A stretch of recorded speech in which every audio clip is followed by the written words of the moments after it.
오늘 여호수아 8장 25절부터 35절까지 말씀을 중심으로 두 무덤과 두 산, 이와 같은 제목으로 함께 은혜를 나누기 원합니다. 여러분, 미국 살면서 운전면허는 필수로 다 따시죠. 운전을 배울 때 가장 중요한 것 중에 하나가 이제 사고 날 때 어떻게 할 것이냐입니다. 네. 근데 사고 때 책임이 누군가에게 있느냐를 확인하는 것이 참 중요한데요. 그 중에 하나는 이제 뒷차와 앞차가 사고가 났을 때 보통 우리가 주로 배우는 것은 뒷차에게 100% 책임이 있다는 것이죠. 왜냐하면 안전거리 미확보 때문에. 이렇게 사고가 났을 때 많은 경우에 뒷차에 다 책임이 있기 마련이지만 사실은 이 룰이 다 맞는 것만은 아닙니다. 뒷차가 억울한 경우들이 있습니다. 그렇죠? 예를 들어서 옆차가 갑자기 차선을 바꾸고 들어왔다든지 혹은 앞차가 고의로 급정거를 했다든지 그런 경우들. 근데 아무리 억울한 일이 있었다 할지라도요, 사고 이후에 남는 것이 사고 난 이후의 사진이나 혹은 당사자들의 증언들 뿐이 없기 때문에, 특별히 제3자가 증언해주지 않는 이상은 후방 100%의 책임에서 별로 자유로울 수가 없었는데요. 그런데 이런 룰이 지금은 많이 달라졌습니다. 아직 한국만의 이야기이긴 하지만 한국에서는 차를 사면은 모든 차들이 소위 블랙박스라는 것을 답니다.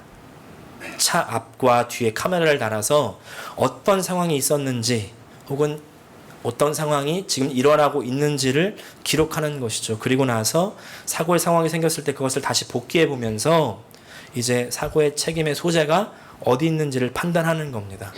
객관적인 자료와 상황이 들어가 있으니까 아무리 후방 추돌, 뒤에서 차를 받게 됐다 할지라도 그렇게 된 정황과 그리고 이유를 소명할 수만 있다면 이제 법정에서도 무조건 후방 책임 100% 이렇게 물지 않게 되는 것이죠.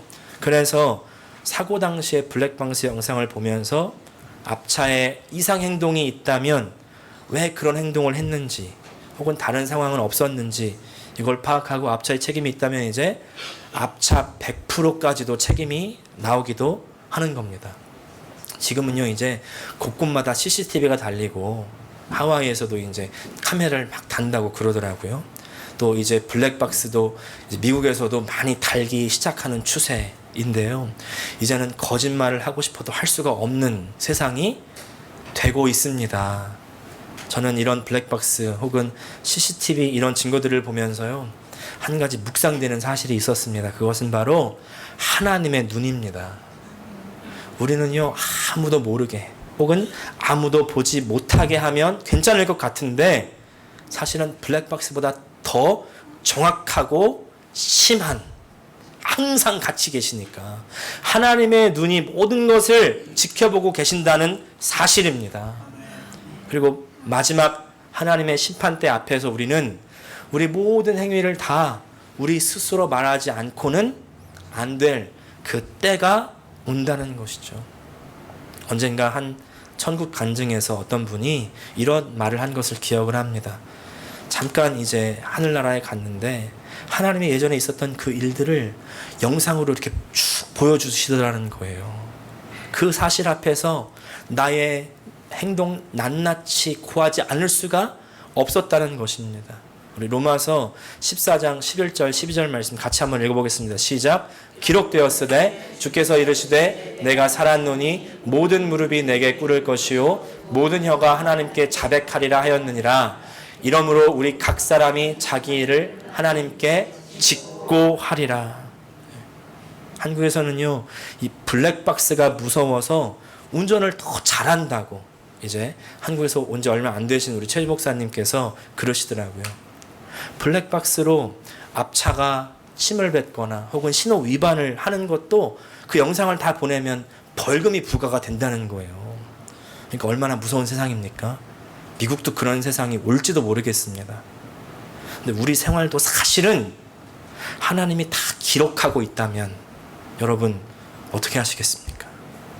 하나님께서 다 보고 계시고 하나님께서 다 기록하고 계신다는 것을 인식하시면서 우리 깨어서 신앙생활 하신 여러분 되실 수 있기를 간절히 축복합니다. 네. 지금은요, CCTV 블랙박스인데 예전에는 어떻게 했을까요? 이런 기술이 없을 때는, 이런 기술이 일반적이지 않을 때는 어떻게 합니까? 억울한 사람들은 어떻게 대처를 할 수가 있겠습니까? 그때는요, 증인을 세우는 거죠. 증인. 고대에서는 어떤 사건에 대한 증인이 있으면 그 증인의 증언을 사실로 받아들이는 것이죠.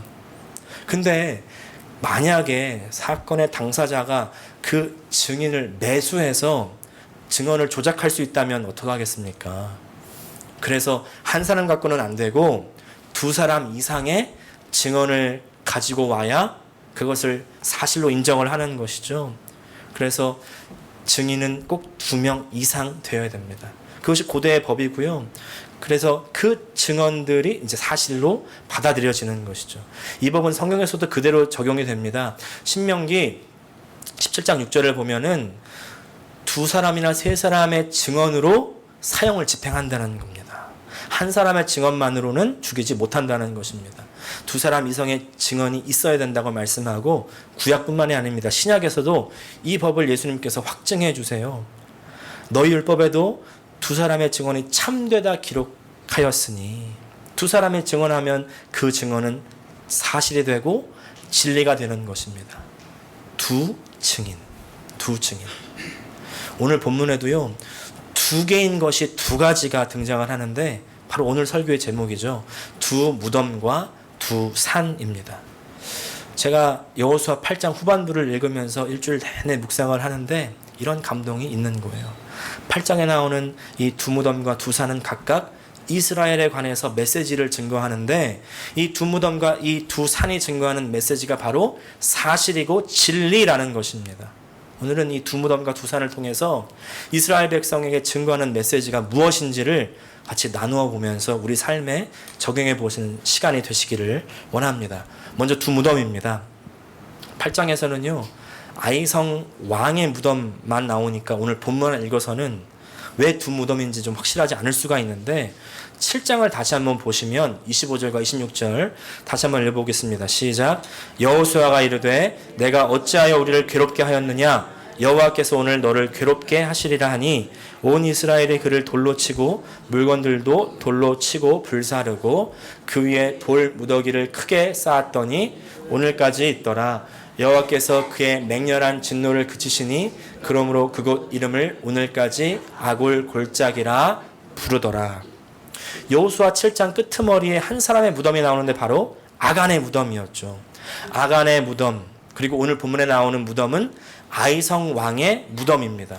오늘 본문 29절 말씀도 다시 한번 읽어보겠습니다. 시작. 여호수아는 아이성의 왕을 저녁 때까지 나무에 매달아 두었다가 해가 질 때에 사람들에게 명령을 내려 나무에서 그의 죽음을 끌어내려 성문 어귀에 내리게 하였다. 사람들이 주검 위에 큰 돌무더기를 쌓았는데 그것이 오늘날까지 남아있다. 아이성 왕의 시신 위에 큰 돌무더기를 쌓아서 무덤을 만들어 놓은 것을 보면요, 아마 여리고성 왕을 죽이고 나서도 이렇게 했을 가능성이 아마 크지 않았을까 싶습니다. 근데 그 여리고성 왕의 무덤이 주인이 바뀌어버렸죠. 아간으로 바뀐 겁니다. 이 아간과 아이성의 무덤을 보면서 어떤 메시지를 받습니까? 첫 번째는요, 지난 22일에 주일날 말씀드렸던 것처럼 탐욕의 끝은 저 돌무더기라는 것입니다. 탐욕을 채우면 내 인생이 달라질 것 같지만 전혀 그렇지 않습니다. 여리고에서 그 잠깐의 탐욕을 참았다면요, 오늘 아까 본문에서 읽은 대로 아이성 전투 후의 전리품은 취할 수가 있었을 텐데 너무 아쉬운 겁니다. 27절 말씀, 오직 가축과 그 성의 전리품은 주님께서 여호수아에게 명하신 말씀대로 이스라엘이 차지하였다. 우리 인생에도요, 하나님께서 비우시는 때가 있습니다. 그때는 다 놓아야 돼요. 그때는 아무리 잡아도 다 빠지고 맙니다. 잡을수록 더 빠지고 더 놓치죠. 그러나 그때가 지나면 하나님께서 채우시는 때가 있습니다. 그때를 기다려야 됩니다. 엎드려서 기다리는 것이죠. 내가 탐욕을 채운다는 건 무슨 얘기입니까? 하나님이 나를 채운다는 것을 신뢰하지 못하는 것이죠. 그리고 그 탐욕의 끝은 무덤이다. 돌무덤입니다. 돌무덤 뭡니까? 사람들이 저주하면서 거기에 돌을 던지지 않았겠습니까? 결국 모든 사람들이 저주하는 인생으로 마감되는 것입니다. 그래서 두 번째, 하나님께서 죄와 악을 반드시 심판하신다는 사실입니다. 하나님께서는요, 죄악을 반드시 심판하십니다. 그래서 아이성 왕의 돌무덤을 높이 올려가지고 악의 최후가 어떻다는 것을 모두에게 보이고 알리는 것이죠. 이 무덤을 기억하라는 것입니다. 악의 최후가 어떻게 된다는 것을 알라는 것입니다. 기억해라. 이거는 어떤 메시지입니까? 또 우리에게는 너도 이 악에 빠지지 말라는 것이죠. 너도 저런 꼴 나지 않게 조심하라는 것입니다. 두 무덤의 주인공 중에 한 명은요, 이스라엘 백성이었죠. 이스라엘은 어떤 사람들입니까? 자신들이 하나님의 백성이라는 것을 아주 자랑스럽게 여기는 사람들. 자, 하나님께서 이스라엘의 신이라고 불릴 정도로, 우리는 하나님께서 선택한 민족이야. 하나님께서 구원한 민족이야. 하나님이 이끄는 백성이야. 하나님께서 승리케 하시는 민족이야. 자부심이 대단합니다. 그러나 아간을 보십시오. 아간이 하나님을 떠날 때 심판을 받는 것입니다. 선민이라서 심판이 없는 것이 아닙니다. 죄를 지을 때 하나님의 소속이었다 할지라도 반드시 심판받습니다. 여러분, 교회 다니십니까? 잘하셨습니다.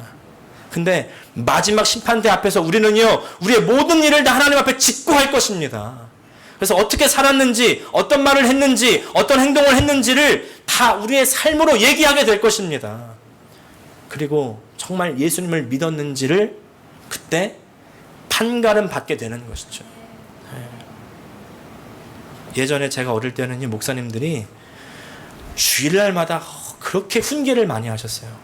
막 질책하시는 겁니다. 당신들이 그렇게 살아서 안 됩니다. 얼마나 죄를 많이 졌습니까? 죄를 회개해야 됩니다. 회개 안 하면 지옥입니다. 막 이렇게 얘기하고요. 엄청나게 혼내는데 얼굴이 빨개질 정도로.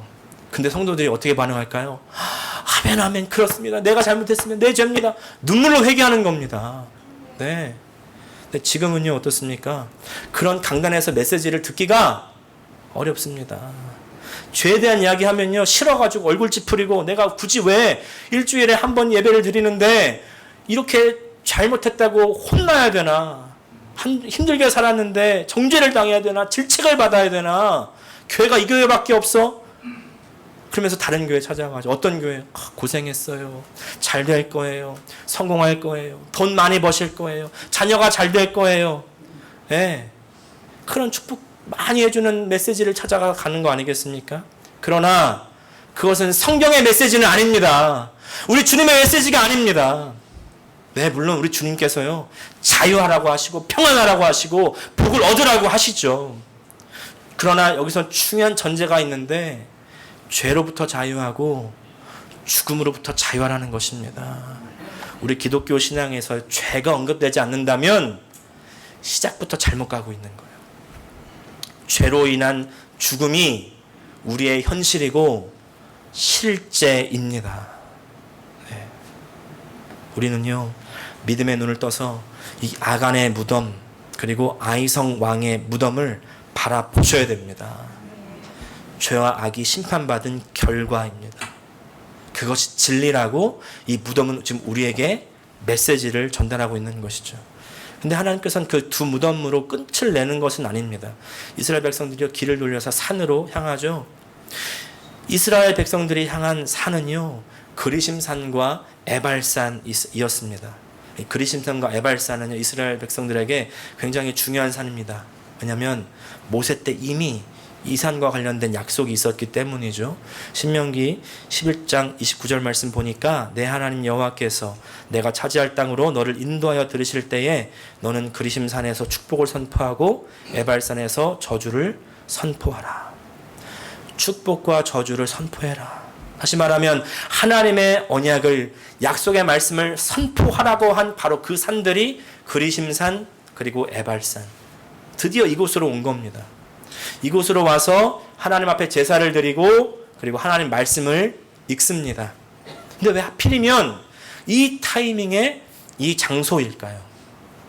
고대 사람들은요, 산들의 신들이 깃들인다 이렇게 생각을 했답니다.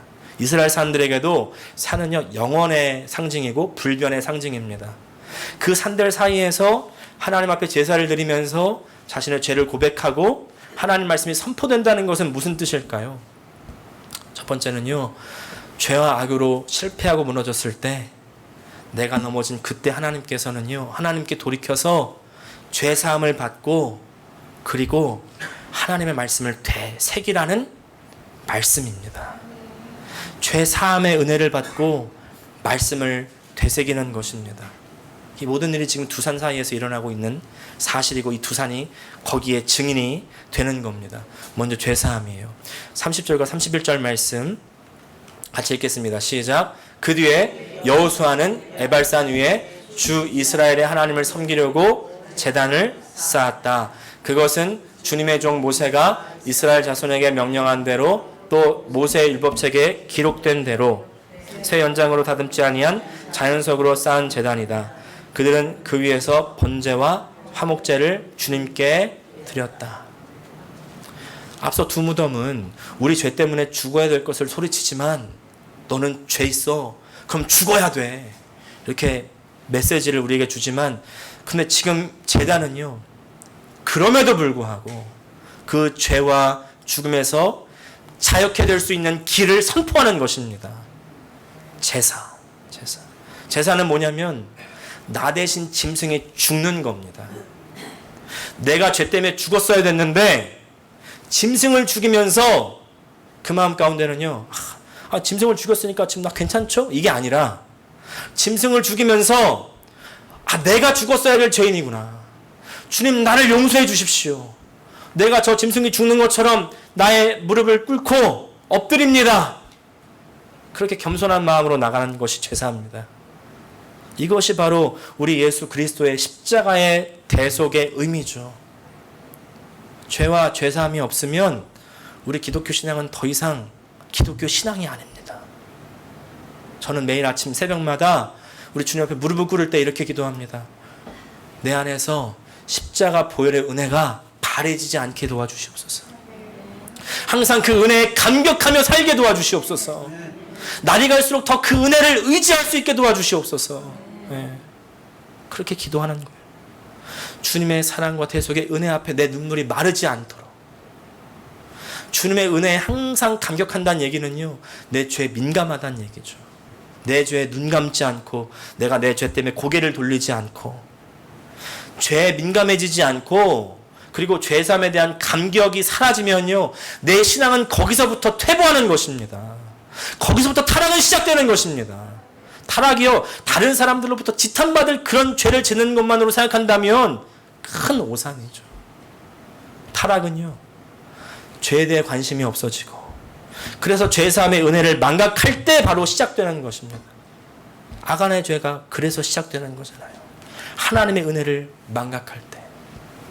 그래서 하나님의 은혜를 기억하고 하나님의 죄사함을 기억하는 가장 중요하고도 효과적인 방법은 하나님의 말씀을 새기는 것입니다. 네. 오늘 본문에서 여호수아는요, 아예 하나님 말씀 그 언약을 돌에다 새겨버리죠. 그리고 크게 낭독해서 읽어줍니다. 32절부터 35절까지 말씀 또 읽어보겠습니다. 시작. 거기에서 여호수아는 이스라엘 자손이 보는 앞에서 모세가 쓴 모세의 율법을 그 돌에 새겼다. 온 이스라엘 백성은 장로들과 지도자들과 재판장들과 이방 사람과 본토 사람과 함께 제사장을 바라보고 서 있었다. 백성의 절반은 그리심산을 등지고 서고 절반은 에발산을 등지고 섰는데 이것은 전에 주님의 종 모세가 이스라엘 백성을 축복하려고 할 때에 명령한 것과 같았다. 그 뒤에 여호수아는 율법책에 기록된 축복과 저주의 말을 일일이 그대로 낭독하였다.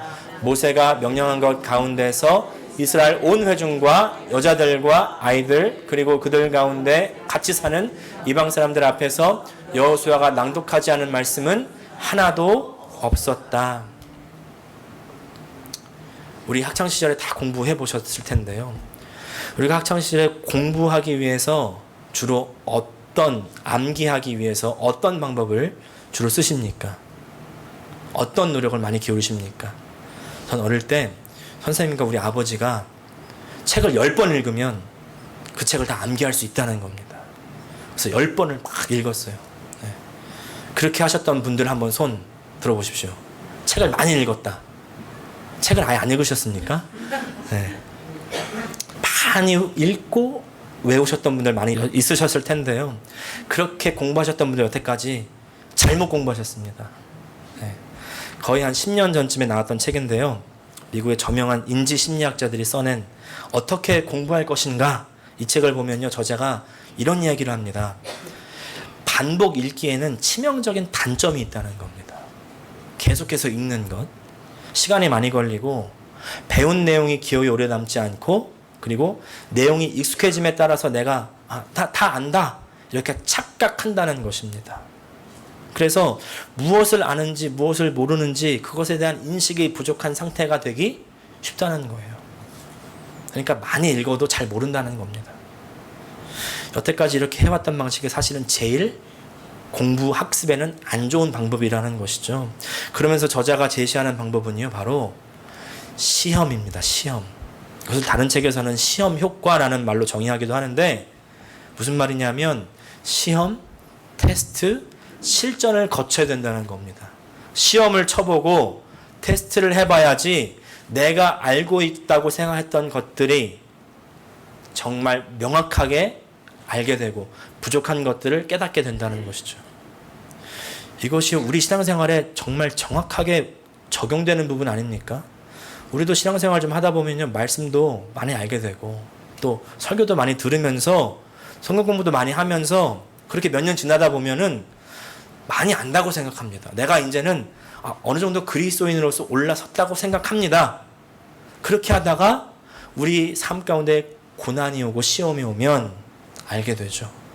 내가 얼마나 잘못 믿고 있었는지, 내 믿음이 얼마나 아무것도 아니었는지를 깨닫게 되는 겁니다. 네. 그래서 하나님은요, 하나님의 사람들을 테스트하세요. 근데 이 테스트, 이 시험은 하나님께서 우리를 죄짓도록 미혹하는 것이 아니라, 야고보 사도가 말씀했지만 시험은 각자의 정욕에 이끌려서 받는다고 말씀했잖아요. 그러나 그럼에도 불구하고 그 모든 시련과 고난의 과정 가운데 그것들이 우리에게 허락되는 이유는 그 가운데서 우리가 우리 믿음의 실체를 정확하게 알게 되기 때문입니다. 어떤 분들은요, 나는 시험 없어도 믿음 안에 잘 성장할 수 있는데, 나 시험 없어도 믿음이 더 많이 생길 수가 있는데, 신앙생활 잘할 수 있는데, 나는 기도 더 많이 하고, 나는 성경 암송 더 잘하고, 나는 구제 더 많이 하고, 봉사 더 많이 하면서 내가 잘할 수 있는데 라고 생각하시는 분들 있을지 모르겠습니다.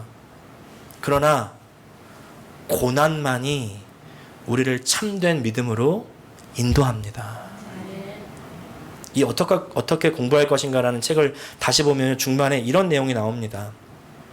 학습자가요, 공부하는 사람이 나는 시각적으로 잘 배우는 유형이야.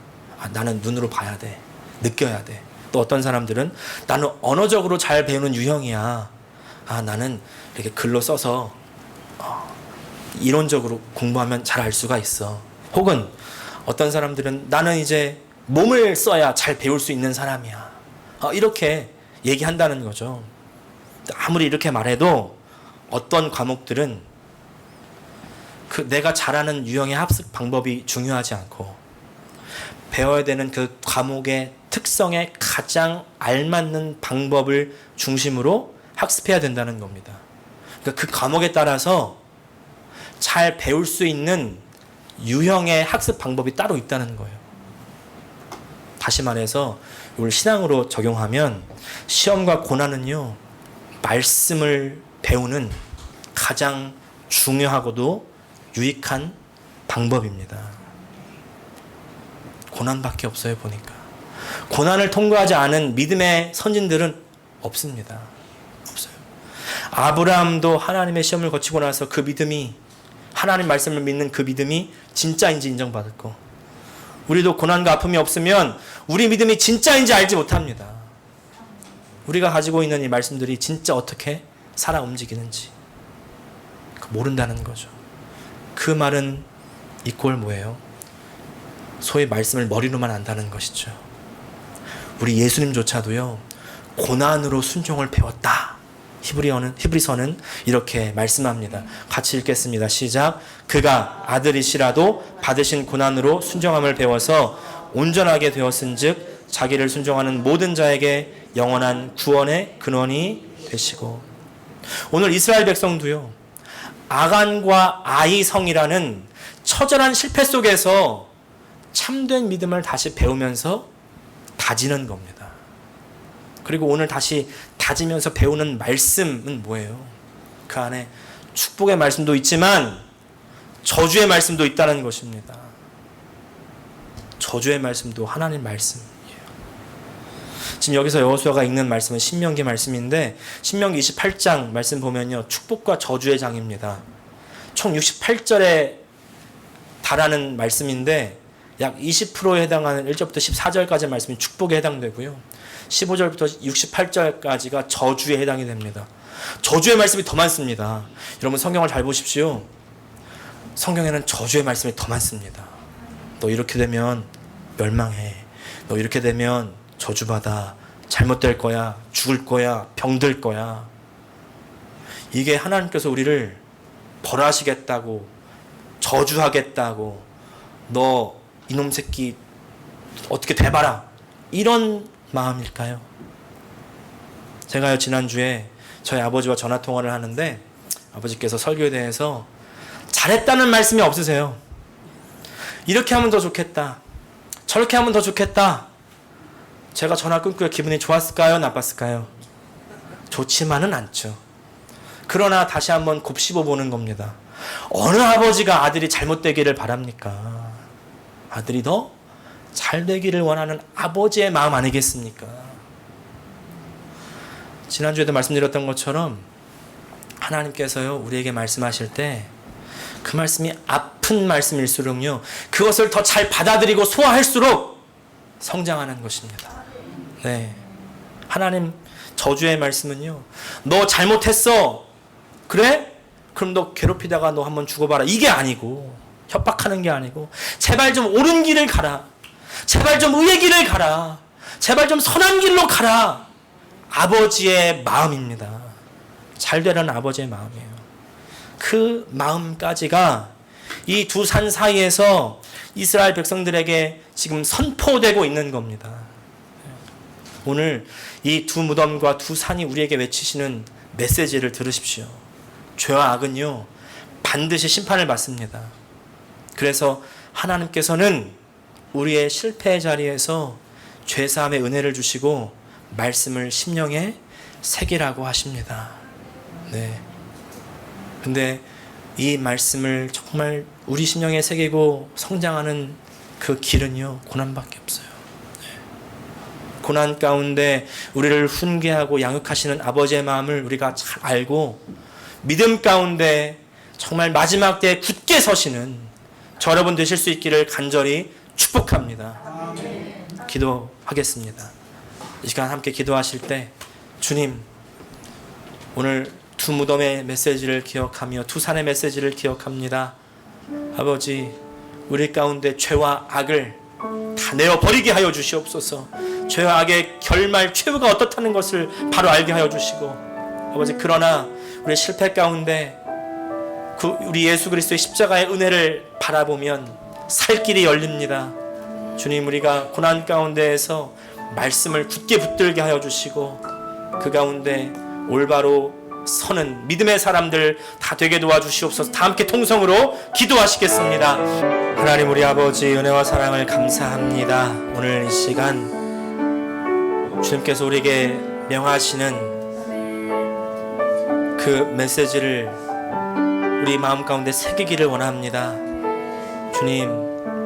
주님께서는 우리를 항상 지켜보고 계신데, 주님, 우리는 연약하여 넘어질지라도 그러나 주님의 보혈을 의지함으로 다시 일어나기를 원합니다. 아버지, 고난과 시험 가운데 넘어질지라도 그러나 그 가운데 참된 믿음을 발견하게 하시고 배우게 하시고 참된 주님의 사람들로 마지막 때에 발견되는 모든 주의 백성들 다 되게 도와 주시옵소서. 예수님의 이름으로 기도합니다. 아멘.